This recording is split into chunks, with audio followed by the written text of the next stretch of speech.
In today's video, I'm going to teach you how to disable Figma's automatic snapping feature. If you've ever tried to position something perfectly, only for it to snap to guides or nearby elements, you know how frustrating that can be.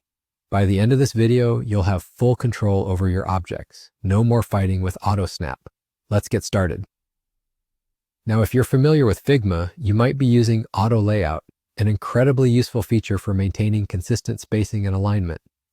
However, there are times when you just want the freedom to drag or nudge elements without them stubbornly sticking to those invisible guides.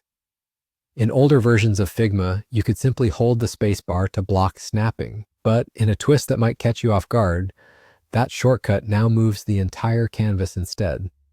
This can be a bit perplexing if you're used to the old way of doing things. So here's the new approach. First, select the object you want to move freely. Instead of the spacebar shortcut, you now hold down the Control key if you're on a Windows computer, or the Command key if you're using a Mac. With the key held down, drag your object. The snapping lines will disappear, and you'll gain the freedom to place your object precisely where you want it. It's like turning off gravity in your design workspace, allowing you to position items without those annoying jumpy movements or stubborn guides getting in the way. At first, this might feel a bit tricky, so I recommend moving your object slowly until you get the hang of it.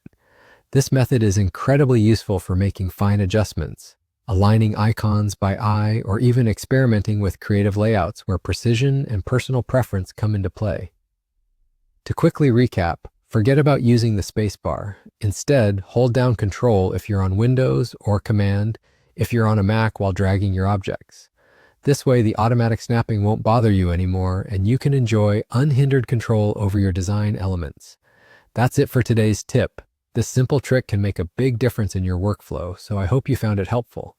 If you did, please give the video a thumbs up and feel free to drop any Figma questions you might have in the comment section below. Also, don't forget to subscribe to the channel for more tutorials designed to level up your design game.